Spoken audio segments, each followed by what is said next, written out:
Tēnā tātou katoa, ko Jolie Davis tōku ingoa, ko pārangaranga te moana, ko maunga piko te maunga, ko ngā tikuri te iwi, e noho ana au ki konei ki Poneke, nei. My name is Jolie Davis. I'm the founder of Manawa Ora here in Wellington, and lead practitioner here at Manawa Ora as well. I'm a kai mirimiri. I practice mirimiri and romi, which is traditional Māori bodywork and healing.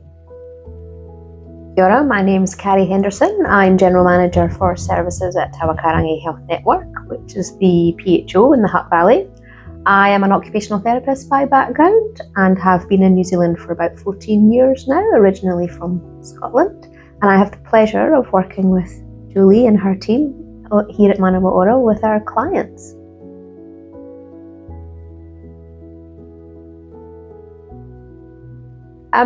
Slightly random starting point. I remember I sent a random email to Jolie to say, hey, I've had this thought, maybe we should have a conversation about possibly providing mirimiri for our clients. What do you think? And so she thankfully decided that I'll call this strange person who sent me this email. So we had a conversation about what it was that I was thinking and what she felt she could offer.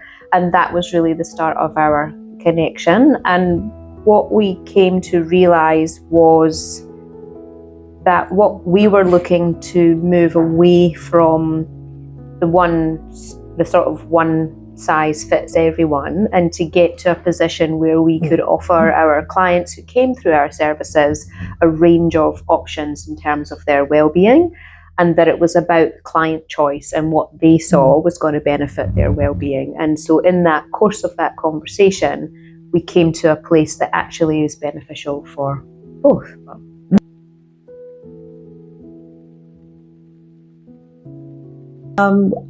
Up until I initially spoke with Carrie, we were treating the majority of our whānau coming through were referrals through ACC.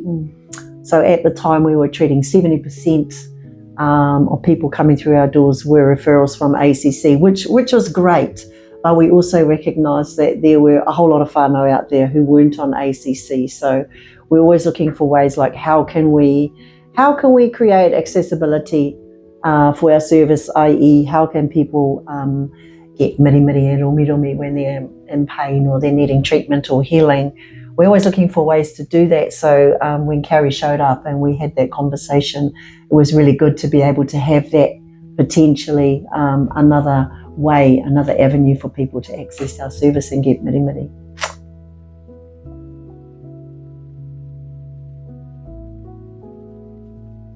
So it's probably what we found useful was to come up with a few different ways of doing that, because in the course of our conversation, certainly from a primary care mainstream provider, there wasn't a lot of awareness of what Rongoā Māori was and what could be offered. And so one of the strands that we came to quite quickly was how do we raise awareness among primary care clinicians, our own internal staff at the PHO. So that's certainly an area that we have tried to continue focusing on. And for us, that was about delivering workshops to raise awareness. And Jolie has a way of delivering that which just brings people in and gets their understanding of what is being delivered and what they can say to their patients as an offering for them in terms of their own well-being. So that was one important strand for us. The other part was, of course, individual access to mirimiri here at Manawa Ora. That's something that we've been running for almost a year now, and so we've set up our system to do that and allow our patients to be referred through, come for their sessions as they need, and then move through their well-being journey. So I would say one of the important things was trying to recognise that it's not one thing's going to work by itself. We took a multi-pronged approach to what we were doing. Yeah, I agree. It has to be a combination of things. I mean, we were established in the Hutt for about 3 years, but still not getting those referrals, from health practitioners or services in the Hutt. We're just not getting the referrals because people don't always understand, and they needed to better understand who we were, what we did, and how it worked. So this is a great opportunity for us to be doing that. We recognise the importance of needing to train up medical staff, clinical staff, and services about what this is to better enable them to refer their clients to us, and that's a really important part. It's not just enough to have a great service and no one's making those referrals for whānau in need. So So in terms of our kaimiri, there's quite a lot of mentoring that goes in. There's a lot of time, a lot of energy that actually goes into building our kaimiri and really training them, mentoring them. So that's a good period of, at least 2 years, and that has to happen in the whare. So sustainability is really important. Like how do we ensure that we're resourced so that we can bring our practitioners through, and that's going to take time. And this is what a lot of people don't realise, that we need to be well resourced to do that, to build our capacity. And so at Manawa Ora, I think in the last 3 years we've grown. When the ACC policy came through, that's where we experienced a massive interest in Rongoā Māori. Now people could access Rongoā Māori through ACC, so we had to move quite quickly. We had to move with the growth quite quickly, and that was it still is challenging for us now. And so we're always looking for ways like how do we get that support that we need to build our capacity fast but also safely. But with the support of Te Awakairangi, it's made it a whole lot easier, and we've been able to do that. We're starting to do that now, so it's been great. Yeah.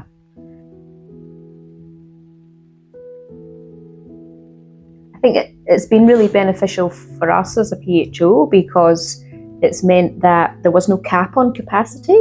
So when we started gaining traction, patients wanting to come through, referrals coming, we didn't suddenly find ourselves in a space we went, hang on. Stop, we can't see anymore. Because we'd thought about that at the beginning, it meant we had this plan of growth as we went on, which I think has added to that success. We haven't had to say stop. We haven't had to go back to clients and say, actually, you can't get seen. We've running these things parallel so that we're getting patients through, but you're also growing your workforce and adding to that sustainability. So that sustainable practice and sustainable funding is another key that as a PHO, we're really working towards. What does that look like going forward?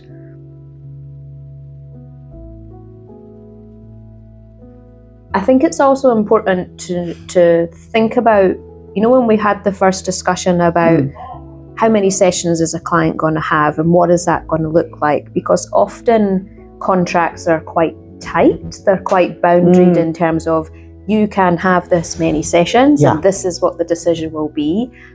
We made a definite choice that that's not what it would be, so there is no agreement between us that the clients will only have this many sessions.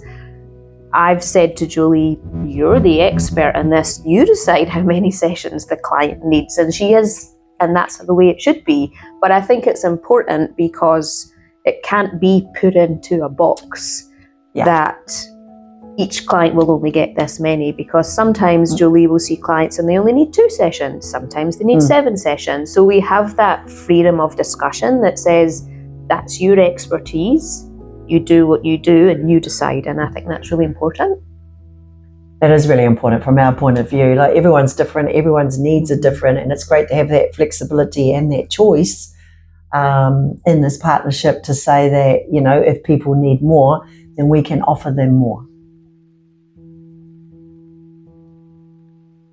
So we've been working together for nearly a year now. Have we? Yes. Wow. Feels like longer.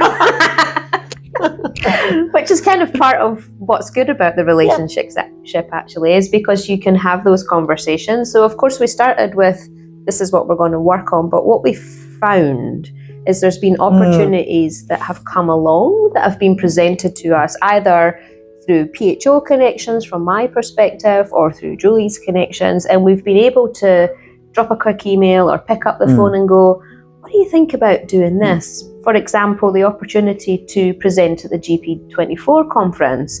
we had a conversation and said, what might this do? Might we do that, or might we not do that? And that's where the practical relationship came into it, and the trust between us that said, actually, yep, we can stand up together and do that presentation and be complementary to each other, and we're happy and we trust each other to do that. So it's become less about, this is your contract and deliver the service that I'm asking you to, and more about what might the opportunities be as we go forward. Yeah. As a rongoā practitioner in Te Ao Māori, I mean, you know, any kind of transactional, I mean, it's everything's based on relationships. So it's always important to me. And I just think it's normal, but this is, you know, this is how I feel about it. Relationships are important, as that connection with someone, that Māori ki te Māori. There's some stuff we can talk about later on, but we need to get in person with one another and just get a feel for where that person is coming from. Authenticity is really important, that we're on the same page about wanting to help and support our whānau in the best way that we can, and a willingness to work openly with each other and be accepting of what we do in Te Ao Māori and Rongoā Māori, and not try to change us or put us in a box or put restrictions around what we do from a clinical viewpoint or a Te Ao Pākehā viewpoint. It's just that mutual respect, I guess. It's common sense. It's mutual respect for what you do, mutual respect for what I do, and I think that's the basis of it, really. And practically it's played out in basic things like the comms that we send out when we're doing something. When we first got to comms, I said, well, you write the comms, you know what you want to say, and you have the expertise in that space. So it makes sense that you're the one who drives, what are we saying, what do we want to say, to what do we advertise, and what does that look like? And I think that's really important, that sort of respect and acknowledgement of the experience. And now we're in a position where we can go, we can talk about things that are difficult, because it's not that we haven't had those difficult questions come up, because from a medical world view, there's often questions about, well, what is this, Miri, and how is that? And it's not got evidence, and it's not that, you know. So when I've had those questions from our board and from medical staff, the first thing I've done is pick up the phone and chat to Jolie and other people in her team and say, how do we want to approach that? What have you done in the past that's worked? How will we get through what that looks like? Often, what's the evidence? And there is actually a lot of evidence from the work in ACC and work that's been done previously. So what was a difficult question was something that we could work on together for the answer, so that the answer was, again, how might my knowledge of the medical side and Jolie's knowledge come together so that we can present a united front to say, this is the direction of travel, and this is why it's important that we do that. Communication is really important, that before we say anything out there outside of the relationship or the partnership, that we're on the same page. And it's just checking in. It's just basic, just checking in. So throughout our journey, we have been mindful of people's questions around, is it safe, and it's not regulated, and how is it going to work, and I think there's been a couple of different ways that we've worked with that, or preempted those questions so that we haven't even gone down that path. One of them was about the awareness.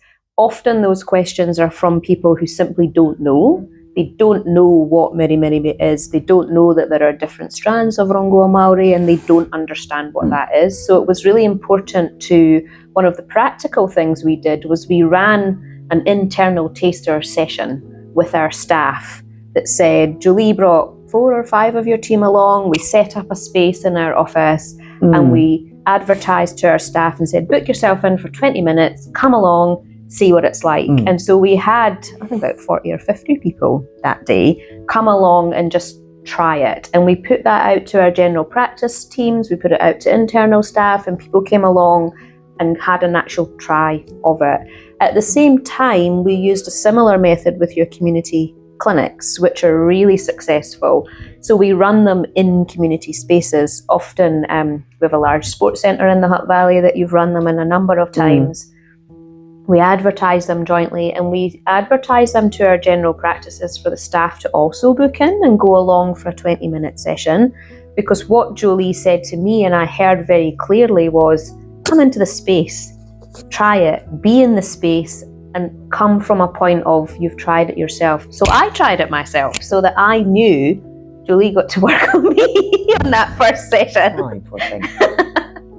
So I think that practically was something that we still would advocate that to other organisations we talk to. Try it out, have a go yourself. So I think that's important.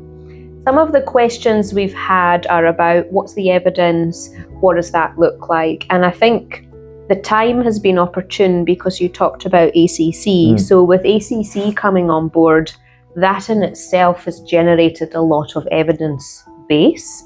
It's generated evidence of the volume of people. So we have evidence of the number of medical misadventure claims through Rongoā Māori. There aren't any when I've looked at the data. So that in itself we've used as evidence going forward. And for ourselves particularly, you have some very clear processes of when clients come into the space and what that looks like. And we've played around with how we share information with our clients about what the space is like when they're coming into the space, because the fact that it's open, multiple clients are seen at once. Often people don't understand that because they're thinking Western massage, and you'll often say it's not that, it's very different from that. So once you explain to medical staff, actually this is safety and practicing together, so there's that element of it, then it's not about, and they go, oh, what about the contraindications? What if they're on this med or that med or the other med? But equally, again, Jolie talks about it's not the same for everybody. What maybe worked on for you is not the same as what's worked on for me. It's very much driven by the person. So when we spoke to our clients, a lot of whom had mental health trauma backgrounds, had quite complicated medical histories, they said things like, I felt like the weight was lifted off of me and I felt lighter and brighter when I came out. So there's a lot of really good client feedback that this is something that really, for them, has benefited their journey no end. And it's not an or, it's an and. So we very much said this is an and the one-to-one counselling you might be having. And that's something that Jolie's always been very open with. It's not that you have to not do that if you want to do this. You've always been very much like, yep, that's that, but this will be working alongside it. So Rongoā practitioners register with ACC. They have a very stringent registration process. You know, people are vetted. You have to show that you've been practicing Rongoā Māori for at least 5 years. You have to get endorsement from other practitioners and mana whenua. So the process that ACC runs should give people comfort that what we do is safe and that we're experienced in what we're doing. We have our own tikanga that we follow that ensures that everything we do in our space keeps not only the clients safe that come through, but keep us safe as practitioners as well. And one way that we do that is that we work in an open setting. So it's unusual in Western modalities for people to be getting worked in the same space. It's always kind of one-on-one. Yeah. And to us, that's unsafe because you don't know, is someone else's word against their word that this is what actually happened during that time. So in that sense, it can be unsafe. Whereas in an open space, everyone has eyes on everyone at the same time and nothing's going to get misconstrued at all. And the practitioners, that's an example of how we work as a team to keep each other safe and to keep our whaiora safe. So it comes down to our philosophies and what we understand is safe, what is tikanga, what works, what doesn't work, and the cultural understandings. Sometimes they can be a little bit different at the beginning. Our cultural beliefs and our philosophies about what we do that underpins everything that we do can be a little bit different to Western modalities. That's where the kind of crossover or the misunderstanding can happen. But we're always trying to give people comfort that, what we do is safe. What I do has been practiced for thousands of years. And it's just unfortunate that it has been suppressed and oppressed for the last 150, which means we have a lot of work to do as Rongoā practitioners to re-educate people about the last 150 years. We've got to go back there and pick things up, and then coming to the here and now, saying this is what our tupuna used to do for thousands of years, and it worked for them. They didn't have anything else. They didn't have surgery. They didn't have medication. They didn't have doctors. But believe me, this is what worked for our people, not only individuals, but communities. This is what kept them well. And we're trying to revitalize these practices. That's what we're doing today. Our people should have the option, because Rongoā Māori is protected under Te Tiriti. Article 2, it's protected taonga under Te Tiriti. So our whānau should have access to Rongoā Māori when and where they need it. It's not something that someone else should be able to say, no, I don't believe that that's safe. It's not a judgment call that someone else gets to make. At the end of the day, Māori need access to Rongoā Māori, and that's what our whānau is asking for. If you want to partner in this space, coming from a Western perspective, you have to go into this with an open mind. This is not something that you go into to impose what I believe and what my understanding is. It has to be genuinely with an open mind and prepared to accept that you may not understand how it works or what it looks like, but it's not your place to. It's your place to embrace it and to be open to something that's different from what you know. And fundamentally, that's what we've been able to achieve, because we've come at it from we both have something to bring to this, and we're open to what this will look like, and we're not bound by what might be the traditional way of thinking from a westernized perspective. I think if someone comes in here looking at what we do through a clinical lens, it's not going to work. We're going to have problems if someone comes in here and they have their this is what well-being is, this is what treatment is, and if they're judging us through a clinical lens, it's not going to work. Mainstream healthcare system is failing Māori, and it has been for decades, so we need to be innovative in what is going to work for Māori, what's going to change those stats. And I do believe the answer is Rongoā Māori. We have to go to our traditional ways of keeping ourselves well. Currently, we are seeing people who come through here with chronic illness, chronic disease, but we also see people at the kind of beginning end of, we can see that, if we get in here now, then we're going to prevent that person having to be inserted into the mainstream healthcare system, and then it's thousands and thousands of money that's going to be spent on that person. Another example would be someone who's come in with a knee injury, and we've seen several of these people coming through with knee injuries that are lined up for knee surgery, and I have no idea how much a knee replacement surgery is. It's probably like 30k or something. But we've actually prevented people from needing to have that surgery. They've gone back to the surgeons, and the surgeon says, what have you done here? There's no longer knee impingement. I'm taking you off the list for surgery. So is this value for money? Yes, it is. Is it needed by our whānau? Yes, it is. It's a win-win. Yes, the system is messy and broken, but I actually think the system gives us lots of opportunity to be quite innovative at the moment. So alongside this, just taking it to a kind of different level, actually for us, there's a lot of opportunity to really address not the traditional way of working with mental health, for example, that everyone has CBT counselling and you come for so many sessions and that's the way it looks like.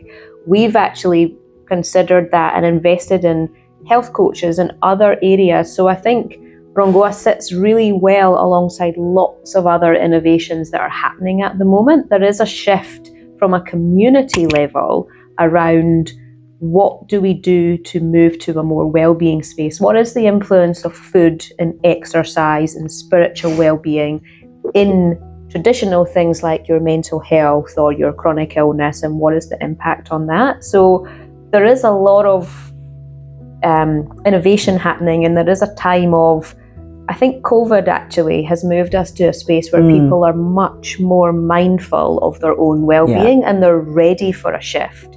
So it's not weird any longer that if you want counselling, we're also going to say, well, you might want counselling, but do you want a health coach? And do you want to go for some Rongoā Māori? And do you want to do behavioural action plans? And so the time is now that people are ready and they're open to actually embracing something different and moving in a different direction. Yeah.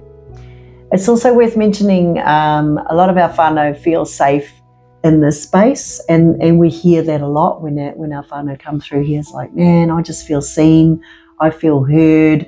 For a lot of our whānau, a clinical space, it can be quite unsafe for them. That, you know, manaaki is important, like making sure a space is welcoming and establishing a connection with someone straight off the bat. If you can do that initially, then everything that comes after that is going to be a whole lot easier.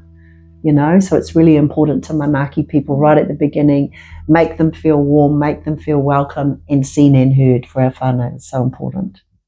Yeah. One of the other things that I think we have learned over this journey is about meeting each other where we're at, because as Jolie's mentioned, often we, Jolie and Manawa, work in a way that's a large open space and it's a large organisation, but there are often many Rongoā practitioners around the country who are still individual practitioners, and we have very much looked at this partnership as growing the profession of Rongoā practitioners, not trying to keep practitioners in the back room hidden away as a kind of sideline, but being open to the fact and also resourcing and working in a way that supports the growth of that profession. There's been lots of things, data, we've had lots of data conversations about how do you get to electronic referrals and booking and clinical notes and what does that look like. So I think there are lots of ways, but again, if you're looking to partnership, you have to first of all invest the time to understand where your partner's at, but also recognise that this is a growing profession. It should be treated on an equal footing to other professions. The thing people need to understand is that Rongoā Māori hasn't been resourced, it's chronically under-resourced. So just understanding that all practitioners, Rongoā practitioners, are not the same wherever you go. They may look different, they may practice different aspects of rongoā. Here in Wellington, Manawa, we're really quite established. We've been established for a while now, and we have a lot of experience behind us. It's not always the same wherever you go. There's a lot of practitioners that prefer to work in isolation, or there might be two of them working together, or they might be working from home. They may be working in commercial settings like we are here. So just don't expect that everyone works the same way and they're always practicing the same thing as well. You actually have to, like Carrie says, get to know the practitioners, what their needs are, where they need support, and like she says, meet the practitioners where they're at. Go to where they're at and meet them in the ways that they're practicing, and just see how you can help to resource them or support them to keep, enable them to keep doing what they're doing, especially when you're sending more referrals their way as well. We need to make sure that they have that capacity to receive and treat those referrals too. Might take a bit of time. Or not.